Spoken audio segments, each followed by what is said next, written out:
In this video, I'm going to show you exactly how I warm up, get jacked, and build some muscle, stay lean. Okay, when you go to the gym, it's very important how you kind of structure things. Most guys just jump to a first movement and they just start like throwing out like 60% of the weight that they're going to use. And they're like, oh, there's my warm up. It's not what you do. Say I'm trying to work on my chest. I would go into the gym. I would warm up my rotator cuff. I'd open up my shoulder joint, doing things called like shoulder cars. Things like this. You like hide it behind your back. Open up the shoulder. Then I want blood flow in the surrounding joints of whatever I'm doing for that day. So sticking with the example for chest, I'm warming up my shoulder joint through chest movement. I'm warming up my elbow joint through like a tricep movement. Just getting blood flow, nothing super crazy, nothing intense. But the main goal is just to have blood flow in the surrounding areas. The purpose of this is when we go to our first movement, most people just, skip to, we're already warm. First things first, you do that. You open up the shoulder joint, you get the blood flow in the elbow, blood flow in the shoulder, blood flow in the chest. You sit in deep stretches like a pec fly. And then once I do all that, that should take you like 10 minutes. You go on to the incline dumbbell. You start at weight you can do like 30 reps with, and maybe you do, 10. That's a warm-up set. The main goal is just to get blood flowing to the actual muscle. Get a feel for the movement. You could pause, but try to keep the execution the same. Still contract through. Don't just throw it up because it's light. You actually want to treat it like it's going to be the weight you're going to be using. Cueing contraction, cueing stretch, and preparing yourself to get to that heavier load. So that's the warm-up. In between the warm-up and your working weight, so let's say I want to use 115s for the dumbbell press. My warm-up, maybe I use like 45 pounds, and that's like the 10 reps. Now we have all this space between. That's what you call a feeder. In the beginning of your workout, you're going to have a little bit more feeder sets. That could look like 4 feeder sets for someone, 5, 6 even, but it's just bridging the gap between your warm-up weight and your working weight. So say I started out with the 45, that's my warm-up, and maybe I jump to the 60s, do like 6 reps. Then I make another jump. I want to go to the 75s. Then I do another 5 reps. Then I make another jump.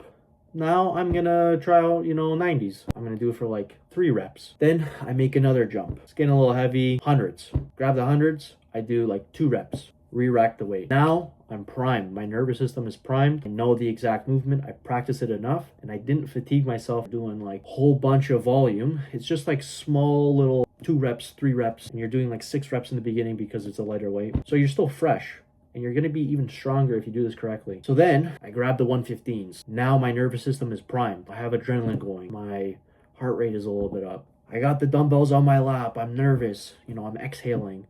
I'm thinking about something that's going to drive an emotional response, whether it's like, this is lightweight. I'm going to keep telling myself that, prime my subconscious, or some people use like this negative energy, negative emotion. I'm not a fan of that. It's not sustainable either, but you're just getting your nervous system to a point where as soon as you kick back those dumbbells, it's like your brain turns off and you're just moving weight, obviously because you prime yourself and you've practiced the movement so much times that it's just second nature. And the weight just starts going up and it's cueing exactly where it's supposed to go, right? You're having good contractions, form looks good, tempo is good. You're going to be surprising yourself how strong you actually are because you did all these warm-ups properly and these feeder sets as well. Now that you've done your first movement and your nervous system is primed, you don't have to do a bunch of feeder sets. You don't have to do a bunch of warm-up sets. The only reason why you're going to keep some feeder sets in place is to practice a new movement. So say I do incline dumbbell, and for whatever reason, I wanted to go onto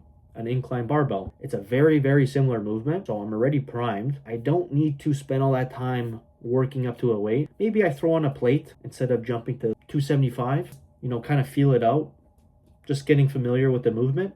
And then I could just have 1 feeder set or 2, and then just go straight to the working weight and then continue the sets from there. The longer your workout progresses, you're going to have less and less feeder sets. Obviously, if it's a completely different movement pattern, you're going to warm up with feeder sets a little bit differently. Maybe you have a couple more just because you're not familiar with the movement. But if you're keeping to the same structured regimen, you're going to be pretty warm. You're going to be pretty familiar with all these movements. So you're going to have less and less. The most important part of your workout is usually the first exercise. Taking your time, building a connection, priming your nervous system so that you're strong from, working set 1, which most people are not doing. And you carry that throughout your entire workout. Before you know it, you do however many sets your body can actually recover from, and you're growing because you're a lot stronger. You're priming your nervous system, your skill pattern for every single movement. You're just gonna grow. You put a little diet in place supporting that growth within the gym, you're golden. So yeah, that's how I personally warm up. Some people like to call it potentiating. So you're actually lifting as heavy as possible with the correct execution. But it's essential that you warm up and have feeder sets in a certain way. There's different styles, but this is the one that I find the best to lift as heavy as possible and grow from without injury or without strain, and just feeling good overall. Use that on your next workout. You know, extrapolate from this chest workout and you can apply it to a back or a shoulder or an arm workout, and you're golden. I just finished editing the video and I didn't record an outro, so like and subscribe, smash the like button. But actually do that, please. I'm gonna post more of these kind of videos and kind of educate you on certain things that I know, and hopefully that helps.